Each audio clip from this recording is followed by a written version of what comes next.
about Ho Chi Minh and about the Vietnamese Communist Party. Và những cái hậu quả mà về kinh tế, về nhân mạng, về vật chất. Physical damage can of course be repaired eventually, but it's the consequences in terms of culture and society that will be serious, for faith, culture and morality have all disintegrated, a trend which will continue as long as the Communist Party of Vietnam will still be around. That is the legacy of Ho Chi Minh's import of communism to Vietnam. In answer to a question put to him by a Thanh Niên, young people reporter, Tran Quoc Thuan, deputy head of the Vietnamese National Assembly Office, said, "Our current institutions have many loopholes that open the way to corruption and gouging of state funds. Not to be a corrupt official in this environment would be a miracle. But what constitutes our greatest losses is not just money or assets, even though this may come to tens of billions, hundreds of billions of dong. What constitutes our greatest loss here is the disappearance of our moral code. We live in a society where we have to lie all the time in order to survive. Everyone picks up his salary check, but whoever lives by his salary check these days? We are so used to lie every day that it has become a habit. And that habit, repeated ad nauseum, becomes our new morality. But that morality is of course the pit, the loss of all moral bearings."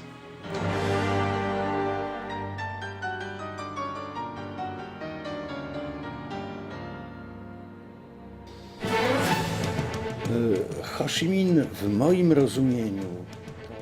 In my view, Ho Chi Minh's cruelty or his characteristics are not much different from Stalin's. As far as the Polish people are concerned, Stalin is an implacable enemy, and as far as the world is concerned, he was a genocidal murderer. Seen in general terms, Ho Chi Minh is one of the most reprehensible killers in the world. The way Ho Chi Minh is described in Europe is just like the way they used to describe Lenin in the Soviet Union. He was a literary figure, the author of many works, a poet, and they made him into an extremely great man, a national hero.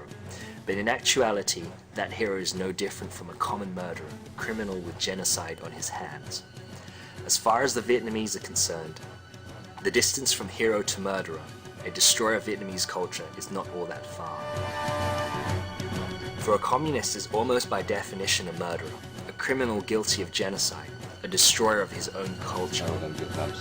A communist may not be directly involved in a killing, a murder, an executioner, but he can still be considered such, because he is an accomplice to such murders and destruction of national culture. All of that is obvious.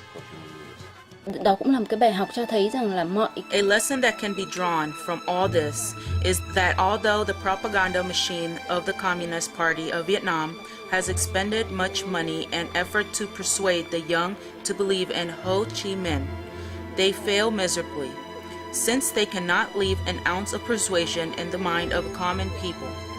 Ngày sinh nhật của ông ngày 19 tháng 5 thì bao giờ cũng Every year on May 19, the birthday of Ho Chi Minh, my grandparents would burn incense on the altar for him.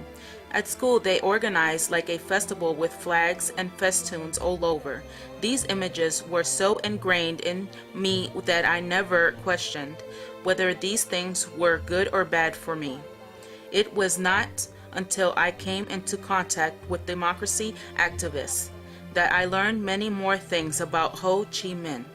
Thus, I came to know the truth.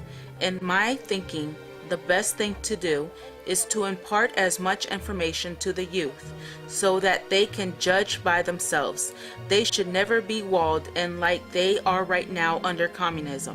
Tất cả những gì hiện nay họ vẫn đang rao giảng về Hồ Chí Minh. All that the CPV has propagated about Ho Chi Minh's moralities and thoughts, I no longer find them to be truth, after I've had a chance to compare with other information that I have come across. The communist leaders know this as well, I believe, but they still like to use Ho as a screen or an amulet to shelter them, so that they can keep power and go on controlling the Vietnamese people. Theo quan điểm của tôi, cái tình trạng thế thảm, đau khổ của 80 triệu người Việt Nam hôm nay. In my opinion, the suffering of over 8 million Vietnamese nowadays and the terrible shape of our country are the legacy of Mr. Ho Chi Minh. If he had not imported that erroneous ideology, communism, to soak our land with it, if he had not established that tyrannical communist party of his, and if he had not imposed that inhumane ideology on our people, then we wouldn't have the tragedies we witness today in our land.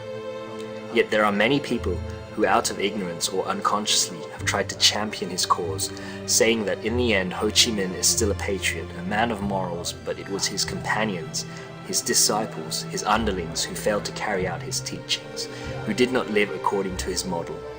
Such people forget a most basic and simple truth, and that is, one can look at the fruit and know the tree, and one can look at the disciples and know the master.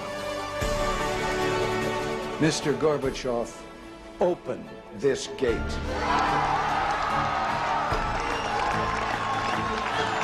Mr. Gorbachev, tear down this wall. The coming down of the Berlin Wall in November 1989 is arguably the most portentous event of the second half of the 20th century, signaling the collapse of communism, and especially international communism, in the world.